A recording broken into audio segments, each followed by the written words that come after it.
إن الحمد لله نحمده ونستعينه ونستغفره ونعوذ بالله من شرور أنفسنا ومن سيئات أعمالنا من يهده الله فلا مضل له ومن يضلل فلا هادي له وأشهد أن لا إله إلا الله وحده لا شريك له وأشهد أن محمدا عبده ورسوله صلى الله عليه وعلى آله وأصحابه والتابعين وتابع التابعين ومن تبعهم بإحسان إلى يوم الدين.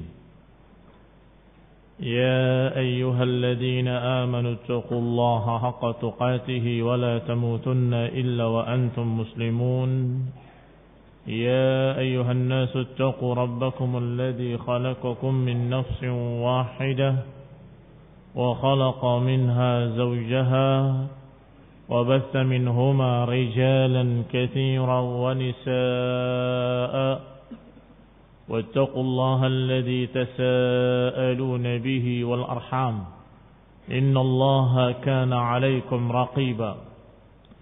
يا أيها الذين آمنوا اتقوا الله وقولوا قولا سديدا يصلح لكم أعمالكم ويغفر لكم ذنوبكم ومن يطع الله ورسوله فقد فاز فوزا عظيما. أما بعد فإن خير الحديث كتاب الله وخير الهدي هدي محمد صلى الله عليه وعلى آله وسلم وشر الأمور محدثاتها فإن كل محدثة بدعة وكل بدعة ضلالة وكل ضلالة في النار. Ikhwani fi din, a'azakumullah, kaum muslimin yang saya hormati. Kita masih membaca tafsir ayat Allah Subhanahu wa taala dalam surat Al-Fatihah. Dan sampai pada qauluhu ta'ala, iyyaka na'budu wa iyyaka nasta'in. Disebutkan kalimat iyyaka na'budu wa iyyaka nasta'in, dikatakan oleh Syekh Sa'di rahimahullah, ay nakhussuka wahdaka bil ibadati wal isti'anah. Yani mengkhususkan engkau, kami mengkhususkan engkau ya Allah, wahdaka, sendirinya, dengan ibadah dan isti'anah. Kenapa diartikan, ditafsirkan dengan nakhussuka, mengkhususkan engkau dalam ibadah dan mengkhususkan engkau dalam meminta pertolongan? Karena taqdim al-ma'mul yufidul hasr, karena didahulukannya al-ma'mul itu memberikan faedah pengkhususan. Yani kalimat al-hasr menunjukkan makna al-hasr, hanya kepadamu. Demikian bahasa Arab kalau ma'mulnya didahulukan. Beda dengan kalau kita berkata na'buduka wa nasta'inuka, aku beribadah kepadamu dan aku meminta tolong kepadamu. Ini masih tidak mengandung makna takhsis, tidak mengandung makna pengkhususan. Bisa saja seorang berkata aku beribadah kepadamu, tetapi beribadah pula pada yang lain. Nasta'inuka, aku minta tolong kepadamu, tapi dia minta tolong pula kepada selain Allah Ta'ala. Ini khairullahi azakumullah kalau ma'mulnya di belakang. Tetapi kalau didahulukan ma'mulnya iyyaka na'budu wa iyyaka nasta'in, kepadamu aku beribadah dan kepadamu aku meminta pertolongan, ini maknanya takhsis.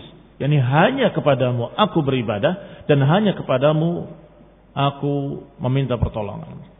Di sini ada pertanyaan, kenapa kok tiba-tiba pembicaraan berubah menjadi mukhatab, menjadi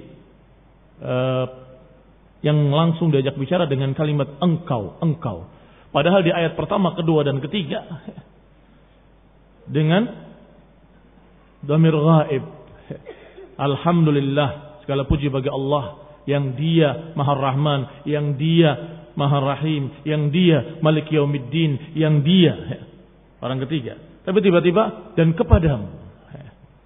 Di sini Ibnu Katsir rahimahullah menyatakan bahwa kenapa kok bisa berubah dari pembicaraan tentang Allah dengan dhamir yang ghaib tiba-tiba langsung dengan dhamir mukhatab, kepadamu ya Allah.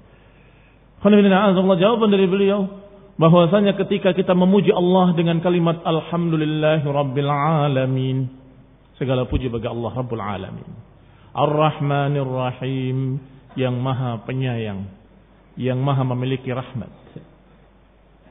Kemudian sampai kalimat Maliki Yaumiddin, penguasa di hari pembalasan. Maka dengan pujian tadi kita semakin dekat dengan Allah. Semakin dekat dengan Allah, maka ketika kita sudah dekat dengan Allah, kita katakan, ya Allah, aku kepadamu beribadah. Aku kepadamu minta pertolongan. Seakan-akan dengan puji-pujian pada Allah tadi kita semakin dekat. Ketika sudah dekat, maka kita menyatakan dengan dhamir mukhatab dan menyatakan, kepadamu ya Allah, aku beribadah. Dan hanya kepadamu kami meminta pertolongan. Dan ini digandengkannya kalimat iyyaka na'budu wa iyyaka nasta'in. Ada beberapa pelajaran yang kita dapatkan. Pertama, didahulukannya ma'mul sebagaimana dikatakan oleh Syekh Sa'di bahwa itu memberikan faedah takhsis, pengkhususan. Wa huwa itsbatul hukmi lil madhkur, yaitu menetapkan hukum tadi hanya kepada yang disebut saja, tidak yang lain. Wa nafyuhu amma adahu, dan berarti meniadakannya, menafikannya kepada selainnya. Tidak beribadah kepada selainnya, tidak meminta tolong kepada selainnya, hanya kepada Engkau ya Allah. Faka'annahu yaqul, maka seakan-akan berkata, na'buduka wa la na'budu ghairak, wa nasta'inu bika wa la nasta'in bighairika. Seakan-akan kita berkata kepada Allah, kami beribadah hanya kepadamu dan tidak kepada selainmu. Kami meminta pertolongan kepadamu dan tidak kepada selainmu. Ini faedah pertama, at-takhsis. Dan juga ada penekanan berikutnya kalimat iyyaka karrara, diulang 2 kali. Diulang 2 kali, ini juga sebagai ta'kid. Dan biasanya dalam bahasa Arab sekali saja sudah cukup untuk 2 fi'il. Iyyaka na'budu wa nasta'in, itu bisa. Dan maknanya sama. Kepadamu kami beribadah dan meminta tolong. Sama toh? Kepadamu kami beribadah dan meminta pertolongan. Kalimat iyyaka cukup sekali. Iyyaka na'budu wa nasta'inu. Kepadamulah atau hanya kepadamu kami beribadah dan meminta pertolongan. Kenapa harus diulang 2 kali? Iyyaka na'budu wa iyyaka nasta'in. Ini mendapatkan lagi faedah berikutnya. Dari ketinggian bahasa Al-Quran, bahasa Arab yang sangat fasih, bahwa karrara, kata Ibnu Katsir rahimahullah, adalah ta'kidan, menekankan bahwa kita mengesahkan Allah dalam ibadah dan juga mengesahkan Allah dalam masalah isti'anah, dalam masalah berdoa. Dan ini namanya atfu al-amal al-khas atau atful khas alal am, terbalik. Menggandengkan yang khusus kepada yang am. Kalimat ibadah itu am, lebih umum daripada kalimat isti'anah. Bisa dikatakan bahwa isti'anah termasuk ibadah, dan itu tidak mengapa dalam bahasa Arab, karena memiliki faedah berikutnya lagi, yaitu faedah bahwa yang disebut secara khusus adalah perkara yang sangat penting, perkara yang sangat diperhatikan, fil ihtimam aktsar, lebih dipentingkan. Misalnya seperti ketika kita menyatakan inna salati wa nusuki wa mahyaya wa mamati, untuk Engkau lah ya Allah, aku salat, aku puasa, aku ibadah, dan juga hidupku dan matiku lillahi rabbil alamin. Disebut hidupku, di dalam hidupnya ada salat toh. Iya kan? Ada ibadah toh. Ada sembelihan toh. Kenapa perlu disebut yang rincinya? Salatku, sembelihanku, dan hidupku semuanya.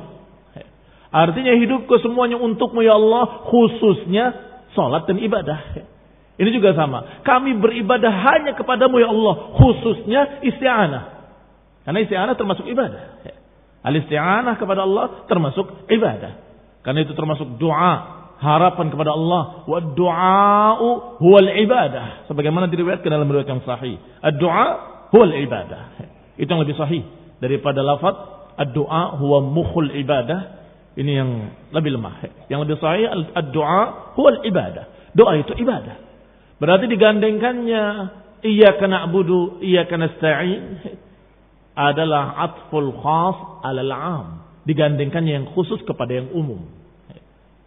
Kalimat pertama, iyyaka na'budu, mencakup seluruh ibadah. Di dalamnya ada salat hanya untukmu, puasa hanya untukmu, semua ibadah hanya untukmu, termasuk berdoa hanya untukmu, itu ibadah juga. Termasuk di dalam kalimat pertama, iyyaka na'budu.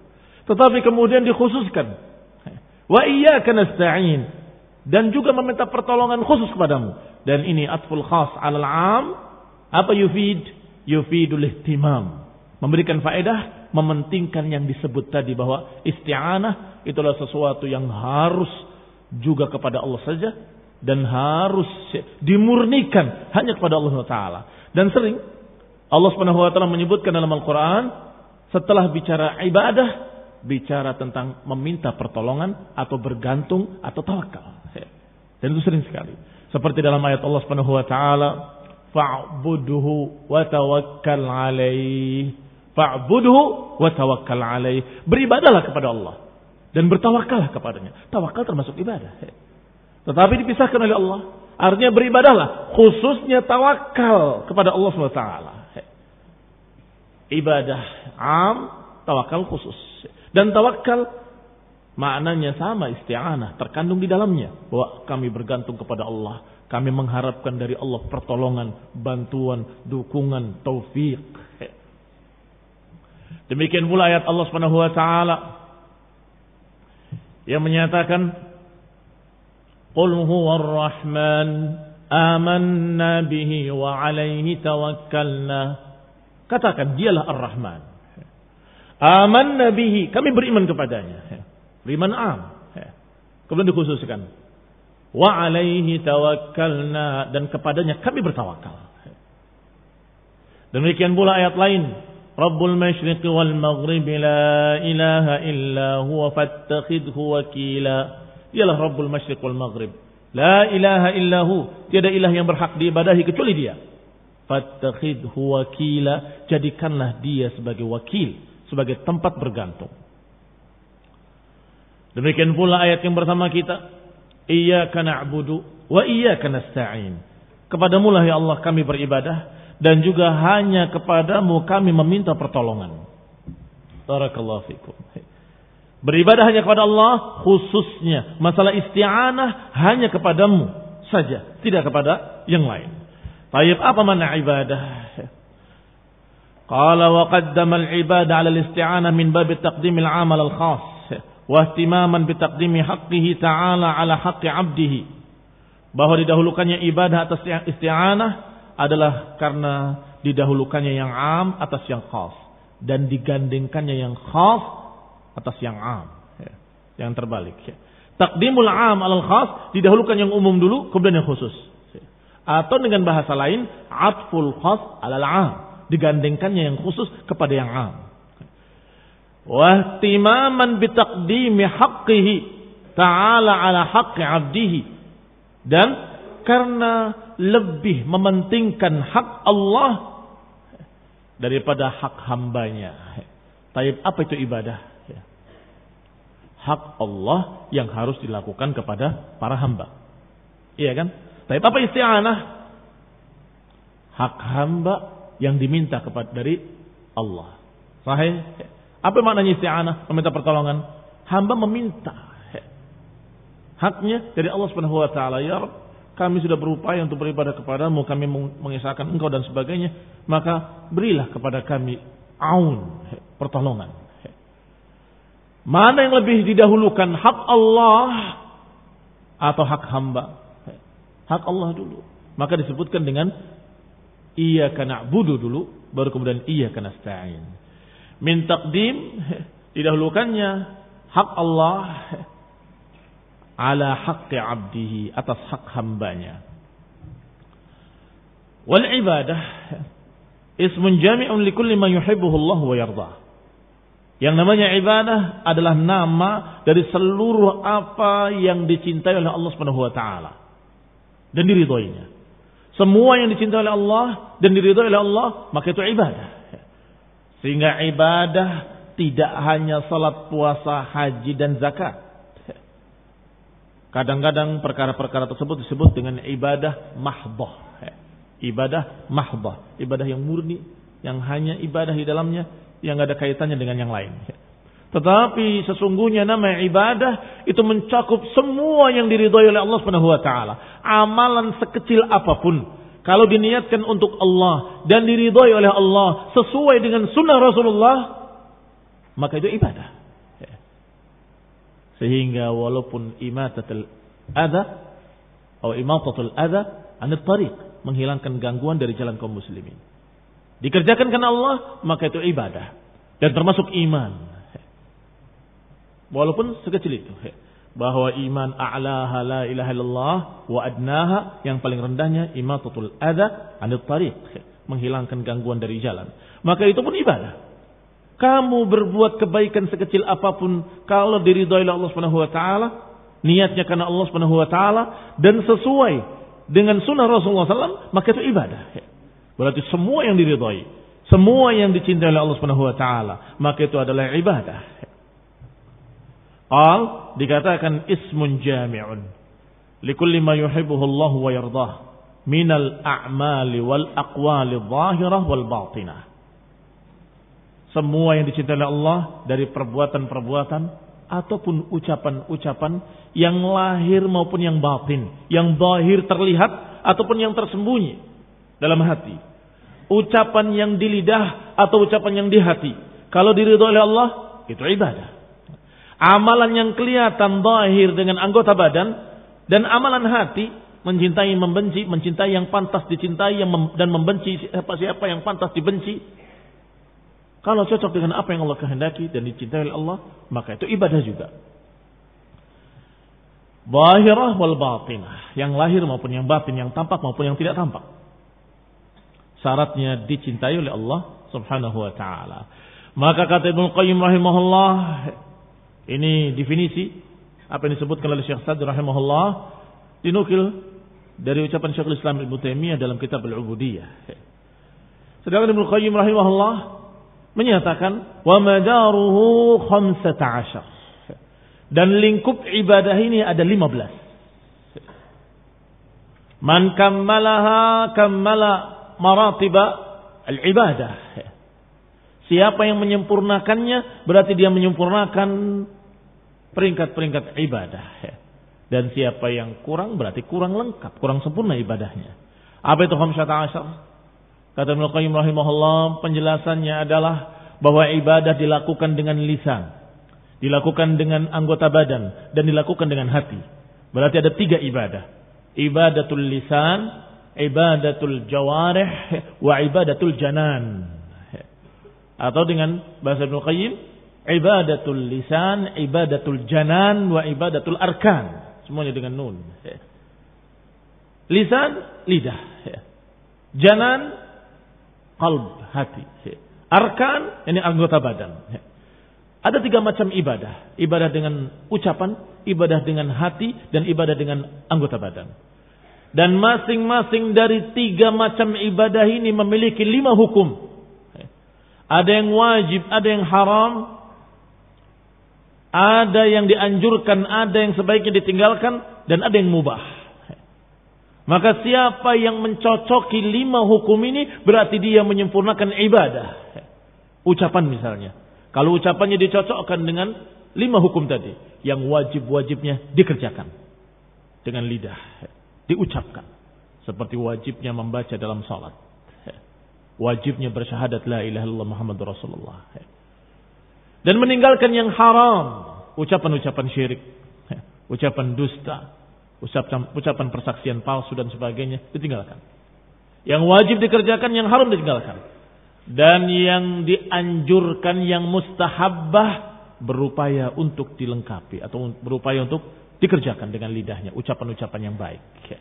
Dan ucapan-ucapan yang makruh berupaya untuk ditinggalkan. Dan yang mubah dibiarkan sebagai mubah. Maka orang ini berarti menyempurnakan ibadatul lisan, karena mencocoki 5 hukum yang Allah syariatkan dalam Quran dan yang diajarkan oleh Rasulullah SAW dalam hadis yang sahih, dalam sunnah yang sahihah. Baik, demikian pula pada amalan qalb, demikian pula pada ibadah hati. Ibadah hati juga ada yang wajib, seperti meyakini tentang la ilaha illallah, wajib. Meyakini tentang kerasulan Nabi Muhammad SAW. Dan meyakini tentang apa yang diberitakan dalam Quran dan Sunnah. Berita-berita tentang akhirat, berita hari kiamat, berita hisab, berita jannah, berita nar. Semuanya kita yakini, kita percaya dalam hati. Dan itu ibadatul qalbi, ibadah hati. Sebaliknya yang haram harus ditinggalkan. Keyakinan-keyakinan dalam hati terhadap perkara-perkara yang tahayyul, khurafat, yang dusta. Meyakini arwah gentayangan, meyakini kesyirikan bahwa ini akan membawakan barakah, padahal itu adalah sesuatu yang sama sekali tidak memberikan barakah. Semua keyakinan-keyakinan yang batil ditinggalkan. Demikian pula yang mustahabbat diupayakan, demikian pula yang makruhat berupaya untuk ditinggalkan. Dan yang mubah silahkan, biarkan sebagai mubah. Berarti dia menyempurnakan ibadah hati. Demikian pula perbuatan, anggota badan. Cocokkan dengan 5 hukum tadi. Yang wajib-wajib dikerjakan, yang haram-haram ditinggalkan, yang anjuran-anjuran diupayakan, dan yang makruhat berupaya untuk ditinggalkan. Dan biarkan yang mubah sebagai mubah. Yang mubah biarkan sebagai mubah, artinya jangan diwajibkan, jangan diharamkan. Nanti jadi bid'ah muhdatsah, biarkan sebagai mubah. Man kammalaha, siapa yang melengkapi 5 perkara pada 3 ibadah, berarti berapa jumlahnya? 15 perkara. Maka kata Ibnu Qayyim, wa madaruha 15. Madaruha 15. Lingkupnya ada 15 tadi. Siapa yang menyempurnakan 15 tadi pada semuanya, 5 pada lidah, 5 pada hati, 5 pada anggota badan, berarti dia menyempurnakan ibadah. Berarti siapa yang tidak menyempurnakannya, memiliki pelanggaran-pelanggaran, berarti tidak menyempurnakan ibadah. Qala wal ibadah, yang disebutkan oleh Syekh Sa'di, ismun jami'un likulli ma yuhibbuhullah, sebagaimana disebutkan oleh Syekhul Islam dalam kitab Al-Ubudiyah, ini adalah makna syar'iyyah. Makna syar'iyyah.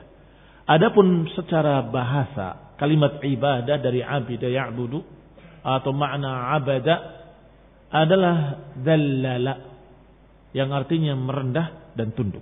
Itu secara bahasa. Dan biasanya ada kaitannya makna bahasa dengan makna syariah, makna istilah. Mesti ada kaitannya. Enggak akan lepas dari makna aslinya, dari makna bahasanya. Makna bahasanya tadallul wal khudu', merendah dan tunduk. Kalau kita berbicara tentang jalan yang rendah dikatakan tariqun mu'abbad, jalan yang merendah. Kalau kita bicara tentang hewan yang jinak dikatakan unta misalnya ba'irun mu'abbad. Apa maknanya ba'irun mu'abbad? Yang sudah tunduk, sudah lulut. Mu'abbad. Berarti apa itu ibadah sesungguhnya? Merendah dan tunduk. Apa maksudnya? Apa syariahnya? Syariahnya adalah hendaklah kita mengamalkan semua yang dicintai oleh Allah dan diridhoi oleh Allah Subhanahu wa taala. Mencocoki ucapannya dengan 5 hukum tadi, mencocoki hatinya dengan 5 hukum tadi, dan mencocoki perbuatan-perbuatannya dengan 5 hukum tadi. Berarti dia tunduk, tadallal lillahi taala. Kembali kepada kitab. Qala wal isti'anah. Adapun makna isti'anah adalah al-i'timad 'ala Allah taala fi jalbil manafi' wa daf'il madar. Mana isti'anah adalah bergantung, bersandar kepada Allah Subhanahu wa taala dalam mendapatkan manfaat-manfaat atau dalam menolak madarat-madarat. Manusia ketika khawatir dari kejelekan-kejelekan berlindung kepada Allah SWT. Manusia ketika ingin sesuatu yang bermanfaat meminta kepada Allah SWT. Berlindung dan meminta, kedua-duanya terkandung dalam makna isti'anah. Jadi isti'anah lebih luas, mencakup perlindungan dan permintaan. Sehingga kalau dikatakan iyyaka nasta'in, kepadamulah aku beristi'anah. Kalau dikatakan kepadamulah aku meminta, kurang lengkap. Kepadamulah aku meminta dan juga berlindung dari kejelekan-kejelekan. Meminta kebaikan-kebaikan dan berlindung dari kejelekan-kejelekan. Sehingga kalimat yang paling tepat isti'anah. Iyyaka nasta'in. Karena maknanya i'timadun 'ala Allah, bersandar kepada Allah SWT dalam mendapatkan kebaikan-kebaikan dan dalam menolak kejelekan-kejelekan. Dan ma'athiqati bihi, diiringi as-thiqah, kepercayaan kepada Allah bahwa Allah akan kasih. Kalau tidak ada thiqah, nggak ada kepercayaan bahwa Allah akan kasih, maka ini adalah perkara yang tidak dikatakan isti'anah. Seorang beristi'anah harus memiliki dua tadi. Satu, dia menyandarkan dirinya kepada Allah dalam sesuatu yang dia butuhkan ataupun dalam sesuatu yang dia takuti. Bersandarnya kepada Allah. Kedua, as-thiqah bihi fi tahsili dzalik. Percaya, yakin bahwa Allah akan mengabulkan doanya. Saya doa tapi percuma. Allah enggak akan kasih. Itu namanya bukan doa. Karena doa harus diiringi dengan harapan-harapan. Harus diiringi dengan roja. Karena ibadah di dalamnya ada khaufun, ada raja, ada rasa takut, ada rasa harap. Takut Allah Subhanahu wa taala murka kepadanya dan berharap kalau Allah memberikan rahmat. Berarti apa isti'anah? Isti'anah adalah bersandar pada Allah Subhanahu wa taala. Oleh karena itu Ibnu Katsir rahimahullah membawakan ayat-ayat yang berkaitan dengan tawakal. Karena maknanya mirip dengan itu. Fa'buduhu wa tawakkal alaih. Beribadahlah kepada Allah dan bertawakallah. Artinya bergantunglah kepada Allah dalam segala hal. Apakah dalam hal-hal yang kalian inginkan atau dalam hal-hal yang kalian takuti. Bergantung pada Allah. Kita sungguhnya berharap begini. Tawakal Allah. Mudah-mudahan Allah kasih. Aku khawatir akan terjadi yang kejelekan begini. Tawakal Allah. Mudah-mudahan Allah akan hindarkan yang demikian. Sehingga mereka al-abidun, orang yang beribadah pada Allah Subhanahu wa taala, dia akan memiliki di hatinya harapan kepada Allah Subhanahu wa taala. Bersandar kepadanya, bergantung kepadanya dalam mendapatkan manfaat-manfaat atau dalam upaya untuk mendapatkan apa yang dia inginkan dan menolak apa yang dia takuti. Wal qiyamu bi ibadatillahi wal isti'ana bihi wal wasilah lis sa'adatil abadiyah. Digandengkan dua perkara ini, ibadah dan isti'anah. Karena dengan tegaknya dua perkara ini akan tegak pula sa'adah al-abadiyah. Sa'adah kebahagiaan al-abadiyah yang kekal abadi. Abadiyah ini abadi, kekal. Kenapa kekal? Karena kebahagiaannya dunia wal ukhra. Dunia wal akhirah. Dunia dan akhirat. Siapa yang beribadah pada Allah saja tidak beribadah pada yang lain. Dan memintanya hanya kepada Allah saja, tidak minta pada yang lain. Maka dia akan mendapatkan sa'adah. Fid darain. Di dua negeri. Di dari dunia wa daril akhirah. Di negeri dunia dan negeri akhirat. Maka dikatakan sa'adah al-abadiyah oleh Syekh Sa'di rahimahullah. Wa najata min jami'i syurur. Dan orang tersebut akan mendapatkan keselamatan. Najah, keselamatan. Min jami'i syurur. Dari segala macam kejelekan-kejelekan. Dunia apa akhirat? Dua-duanya. Kejelekan dunia dan kejelekan akhirat. Subhanallah. Kulli syurur, segala macam syurur, dunia wal akhirah. Fala sabila ila najati illa bil qiyami bihima. Maka tidak akan dia selamat kecuali dengan menegakkan dua perkara. Ibadah hanya kepada Allah dan bergantungnya hanya kepada Allah. Ibadah itu kita memberikan penghambaan kita kepada Allah Ta'ala dengan mengamalkan perintah-perintahnya, menjauhi larangan-larangannya. Sedangkan isti'anah adalah kita meminta apa yang kita butuhkan kepada Allah Subhanahu wa taala dan berlindung dari apa yang kita takuti kepada Allah Subhanahu wa taala. Kalau dua-duanya tegak, maka itu adalah seluruh agama. Agama ini seluruhnya, syariat dari awal sampai akhirnya diringkas menjadi dua perkara. Ibadatullah wal isti'anah billah. Subhanallah. Oleh karena itu dikatakan oleh Ibnu Katsir rahimahullah, ayat dua ini, iyyaka na'budu wa iyyaka nasta'in, atau dua kalimat ini dalam satu ayat merupakan intinya surat Al-Fatihah. Dan surat Al-Fatihahnya adalah intinya seluruh Al-Quran. Subhanallah. Demikian hebatnya Al-Quran dan demikian hebatnya surat Al-Fatihah dan khususnya ayat ini. Karena ayat ini dengan dua kalimat iyyaka na'budu wa iyyaka nasta'in meringkas seluruh syariat ini, seluruh agama. Silakan kamu sebutkan syariat apa? Termasuk terkandung dalam kalimat iyyaka na'budu wa iyyaka nasta'in. Ibadah-ibadah yang berbagai macam bentuknya yang diajarkan syariatnya semuanya terkandung dalam kalimat iyyaka na'budu. Sedangkan permintaan kita kepadanya, tawakal kepadanya, berdoa kepadanya, bergantung kepadanya, istighatsah kepadanya termasuk di dalam al-isti'anah. Qala rahimahullah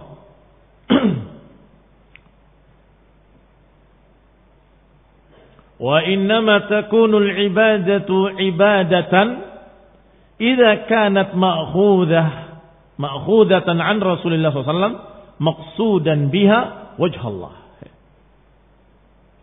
Dan ibadah dikatakan ibadah kalau dia dalam keadaan diambilnya dari Rasulullah SAW, artinya sesuai dengan sunnah, dan ditujukan untuk Allah Subhanahu wa taala saja, baru dikatakan ibadah. Dua syarat ini harus.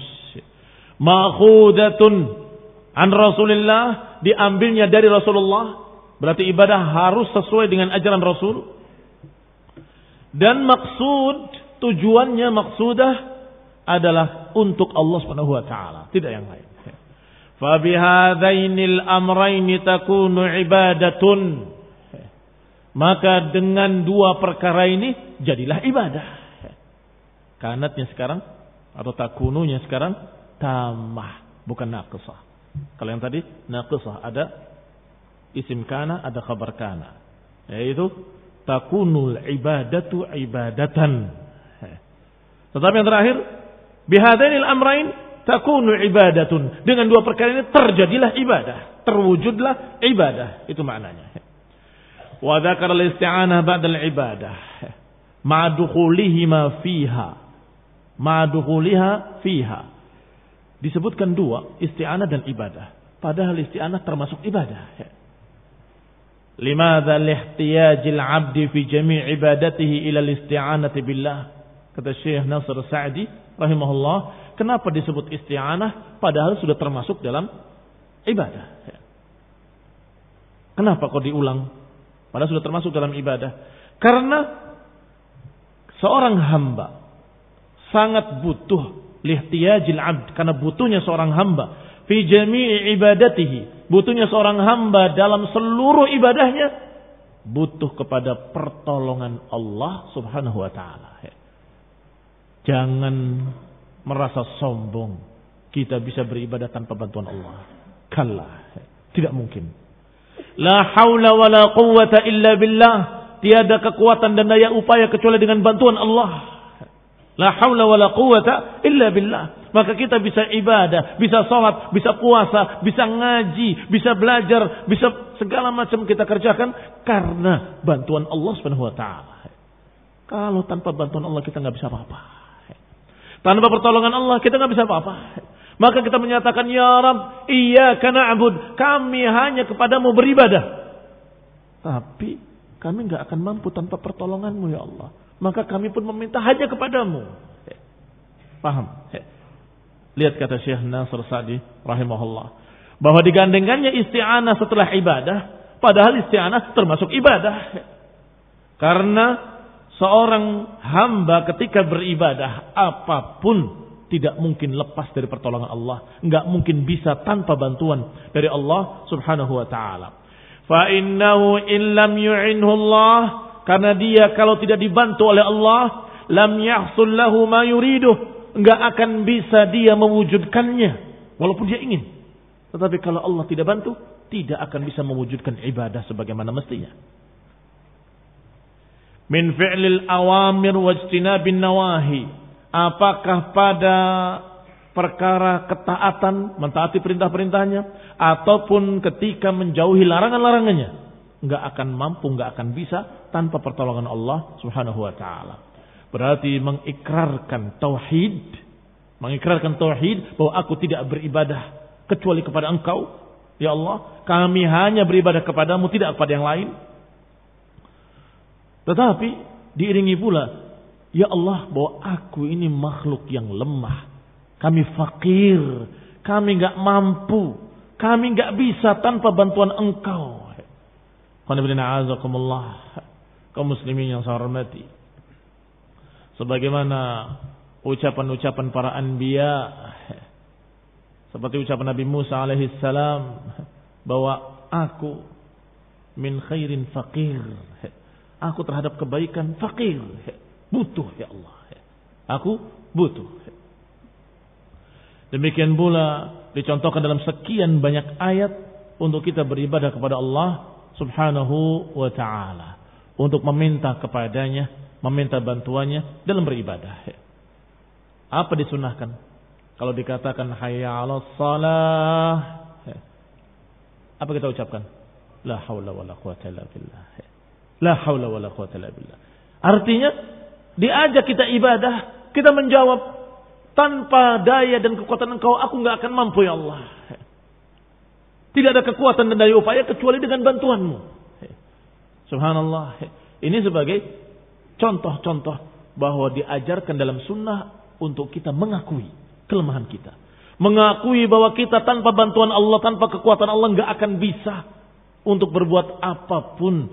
Enggak akan bisa untuk beribadah kepadanya. Enggak akan bisa sholat dengan baik. Enggak akan bisa berpuasa dengan baik. Enggak bisa dia sedekah tanpa bantuan Allah Subhanahu wa ta'ala. Maka hendaklah kita mengakui kekurangan kita, bahwa kita betul-betul hamba yang fakir, fuqara'u ilallah, fuqara' ilallah, yang sangat butuh kepada Allah Subhanahu wa ta'ala. Ibadahnya tentunya dengan mengharapkan wajah Allah. Apa maknanya mengharapkan wajah Allah? Ada yang berkata ibadah kita berarti harus mengharapkan balasan dari Allah. Yani muhtasiban. Orang sufi mengkritik, enggak bisa. Kalau beribadahnya karena pengen bayaran, itu ibadahnya para pegawai. Pengen dibayar. Ya kalau gitu beribadah karena takut diazab. Anda bisa, kata mereka. Kalau ibadah karena takut, itu ibadahnya para budak. Budak itu akan turut sama tuannya karena takut. Karena mereka sufi menyatakan hanya cinta saja. Sesungguhnya terkandung dalam satu perkara, tidak dipisah-pisahkan. Harapan keridhaan Allah, harapan surga, takut dari azabnya, takut dari neraka, itu semua tidak bertentangan sama sekali. Mereka yang mempertentangkannya berarti mereka dalam keadaan memiliki kesesatan dalam hatinya. Bahwa tiga perkara enggak bisa dipisahkan. Seorang yang berharap pada Allah pasti mengandung rasa takut. Takut gak diberi apa yang diharapkannya. Iya kan? Kalau dia tidak takut untuk tidak diberi harapannya, berarti tidak berharap. Berarti tidak berharap. Sekarang dibalik. Seorang yang takut, saya beribadah dengan takut saja. Orang yang takut dari azab Allah pasti punya harapan untuk tidak diazab. Iya kan? Kalau dia tidak punya harapan untuk tidak diazab, berarti dia enggak takut. Berarti enggak bisa dipisahkan antara khauf wa raja. Dan khauf dan raja terkandung dalam perkara yang namanya cinta. Cinta yang dipahami di dunia saja mesti terkandung. Ada harap-harap cemas, harapan kebaikan dari yang dicintainya dan takut kejelekan dari yang dicintainya. Maka terkandung rasa harap dan rasa takut pada yang dicintainya. Maka demikianlah ibadah kepada Allah Subhanahu wa taala dengan cinta yang terkandung di dalamnya rasa harap dan rasa takut. Dan tidak mengapa, tidak salah seorang yang beribadah karena mengharapkan surga yang Allah persiapkan dan karena takut neraka yang Allah persiapkan. Tidak mengapa. Bahkan disuruh untuk takut dalam beberapa ayatnya. Apakah dikatakan dengan kalimat wattaqun naral lati waquduha an-nas wal hijarah, takutlah kalian pada neraka yang bahan bakarnya batu dan manusia. Allah yang mengancamnya. Maka kalau kita takut, benar menuruti perintah Allah Ta'ala untuk takut pada neraka. Demikian pula surga. Allah suruh kita untuk berharap. Wasari'u ila maghfiratin min rabbikum wa jannah. Bersegeralah kalian kepada maghfirah Allah dan jannah arduha ka'ardis sama'i wal ard. Yang luasnya seluas langit dan bumi. Disuruh untuk berharap surga. Sehingga barakallahu fikum. Kalau kita berdoa kepada Allah, beribadah pada Allah Ta'ala dengan harapan jannah dan takut neraka, itu sudah cukup. Karena dia beriman pada Allah, maka takut pada ancaman Allah. Karena dia beriman kepada Allah, maka dia berharap apa yang Allah persiapkan dari jannah. Ketika ada seorang A'rabi datang, dikisahkan dalam tafsir Ibnu Katsir, kemudian diajarkan berbagai macam perkara oleh Mu'adz. Mijatan. Diajarkan doa-doa. Kemudian datang kepada Nabi dan menyatakan, ya Rasulullah, inilah uhsin dandanataka walad dandanata Mu'adz. Innama as'alullah al-jannah wa a'udzu bihi minan nar. Arabi, memang kebanyakan mereka orang-orang yang sangat awam, sangat bodoh. Sehingga ketika diajarkan dia nggak paham-paham, dia mengatakan, ya Rabb, ya Rasulullah, inilah uhsin. Aku nggak bisa mengucapkan seperti dandanataka wa dandanata Mu'adz. Nggak bisa mengucapkan yang diajarkan oleh Mu'adz dan olehmu. Tapi yang penting aku minta kepada Allah surga dan aku berlindung dari neraka. Apa jawaban Rasulullah SAW? Haulaha nudandin. Haulaha nudandin, memang sekitar itu kami berdoa. Apalagi? Haulaha, sekitar itu kami berdoa. Yaitu mengharapkan jannah dan berlindung dari neraka. Itu intinya. Baru kemudian setelah mengikrarkan iyyaka na'budu wa iyyaka nasta'in, sebagaimana pernah disinggung bahwa dikatakan hada baini wa baina abdi. Ini antara aku dengan hambaku. Yang awal, ini untukku, kata Allah. Alhamdulillah Rabbil Alamin, Ar-Rahman Ar-Rahim, Malik Yawmiddin. Begitu iyyaka na'budu wa iyyaka nasta'in, dikatakan oleh Allah SWT, hadza baini wa baina abdi. Ini antara aku dengan hambaku. Iyyaka na'bud, dari hamba untuk Allah. Iyyaka nasta'in, hamba meminta dari Allah. Dari Allah diberikan pada hamba. Baik. Baru setelah itu ihdinas siratal mustaqim, kepadamulah kami, atau dikatakan meminta hidayah, tunjuki kami ke jalan yang lurus. Hadza li'abdi wa li'abdi ma sa'al, kata Allah. Ini untuk hambaku dan untuk hambaku apa yang dia minta.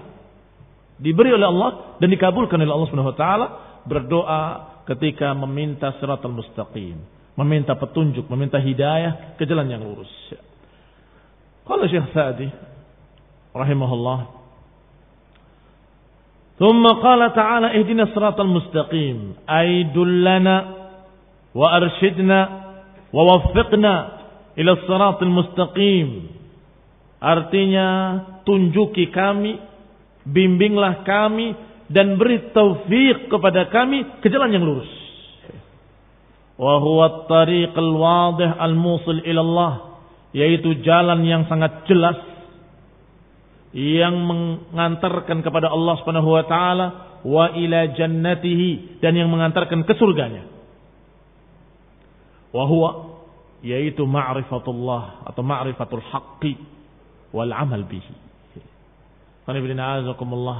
Meminta dibimbing kepada siratul mustaqim, dan siratul mustaqim adalah jalan yang lurus yang la wijaja fih, yang tidak ada kebengkokan padanya.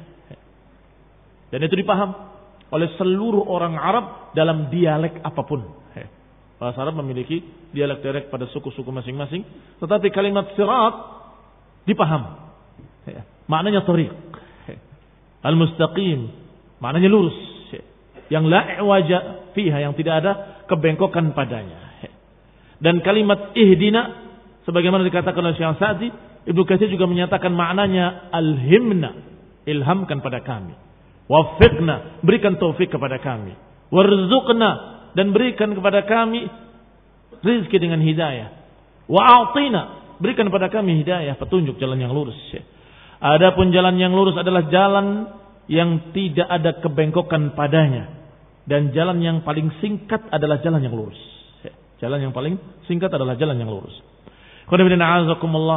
Ajma'atil ummah, kata Ibnu Katsir rahimahullah, sepakat seluruh umat, ahli ta'wil, ahli tafsir, semuanya sepakat bahwa sirat al-mustaqim maknanya jalan yang wadih alladzi la wijaja fi. Seperti yang diucapkan oleh Syekh Sa'di, itu adalah ijma'. At-tariq al-wadih, jalan yang jelas. Wa hadza fi lughati jami'il Arab. Ini bahasa pada seluruh orang Arab. Suku manapun sepakat. Seperti itu maknanya. Tetapi kemudian kalimat tadi yang maknanya jalan yang lurus dipakai untuk ucapan, untuk perbuatan. Kalau benar dikatakan lurus, kalau tidak benar dikatakan bengkok. Ini azakumullah, dan itu juga dipakai oleh orang Arab dalam bahasa mereka. Dikatakan hadza qaulun mustaqim. Ini ucapan mustaqim, artinya ucapan yang benar. Wa hadza amalun mustaqim, ini amalan yang lurus, dikatakan maknanya amalan yang benar, sesuai dengan kenyataan. Kalau dusta akan dikatakan bahwa hadza ghairu mustaqim, tidak lurus. Sehingga ikhwan fillah a'azakumullah, ketika diturunkan ayat ini semua orang Arab paham makna ihdinas siratal mustaqim, yakni tunjuki kami jalan yang benar. Jalan yang lurus maknanya jalan yang benar. Karena ucapan yang lurus maknanya ucapan yang jujur. Perbuatan yang lurus berarti perbuatan yang benar. Demikian pula dikatakan dalam ayat ini, ihdinas siratal mustaqim, tunjuki kami jalan yang lurus, yakni jalan yang hak, dan kita mengamalkannya. Berarti apa itu siratal mustaqim? Al-haqqu wal amal bihi, kebenaran dan pengamalannya. Berikan kepada kami ya Allah dua perkara, kebenaran dan pengamalannya. Beberapa manusia mengerti kebenaran tetapi dia tidak mengamalkan, berarti tidak mendapatkan hidayah dari Allah SWT, tidak mendapatkan taufik untuk bisa mengerjakan kebenaran. Sebagian yang lain ingin mengerjakan kebenaran, tapi dia tidak mendapatkan kebenaran. Ini juga tidak mendapatkan taufik. Sehingga mereka yang mendapatkan taufik ke jalan yang lurus adalah mereka yang mendapatkan dua perkara tadi. Al-ilm wal amal. Ilmu dan pengamalannya. Maka dikatakan ihdinas siratal mustaqim, kalimat siratal mustaqim yang diartikan tadi dengan kebenaran dan pengamalannya, ini memiliki banyak tafsir tetapi bermuara pada muara yang satu, yaitu kebenaran dan pengamalannya. Sebagaimana disebutkan dalam tafsir Ibnu Katsir rahimahullah, in kana yarjih hasiluha ila syai'in wahid wa huwa al-mutaba'ah lillahi wa lirrasul. Walaupun memiliki demikian banyak makna-maknanya, tetapi kembalinya pada satu muara saja, satu perkara saja, yaitu mengikuti Allah dan Rasulnya, mengikuti jalan Allah dan jalan Rasulnya. Seperti dicontohkan di sini oleh Ibnu Katsir, ada yang menafsirkan siratal mustaqim kitabullah, diriwayatkan secara mauquf dari Ali bin Abi Thalib, bahwasanya siratal mustaqim adalah kitabullah, Al-Quran. Ada juga yang diriwayatkan dari Harits al-A'war, dari Ali juga secara marfu', huwa hablullahil matin, siratal mustaqim adalah tali Allah yang kuat. Wa huwa dzikrul hakim, yaitu dzikrul hakim. Wa huwa siratal mustaqim, dan itulah siratal mustaqim. Demikian pula tafsir lainnya dari Abi Wa'il, dari Abdullah, qal huwal Islam, siratal mustaqim adalah Islam. Tafsir lainnya dari Ibnul Hanafiyah, cucunya Ali bin Abi Thalib radhiyallahu taala anhu, menafsirkan Shiratal Mustaqim, qal huwa dinullah alladzi la yaqbal minal ibadi ghairahu. Agama Allah yang Allah tidak terima kecuali dengan agama itu. Allah tidak terima dari para hamba kecuali agama itu. Maka itulah Shiratal Mustaqim. Ini semua tafsir dari Shiratal Mustaqim. Menafsirkan Islam, ditafsirkan Kitabullah, ditafsirkan Al-Haq. Tetapi muaranya sama. Kata Ibnu Qayyim rahimahullah, muaranya adalah tauhidullah fil ibadah wa tauhidur rasul fit ta'ah. Ketika Ibnu Qayyim rahimahullah menafsirkan ayat Allah Subhanahu wa taala, wa anna hadza sirati mustaqiman fattabi'uh. Dan ketahuilah, kata Allah, inilah jalanku yang lurus. Inilah jalanku yang lurus. Kata Ibnu Qayyim, silakan tafsirkan dengan tafsir apapun.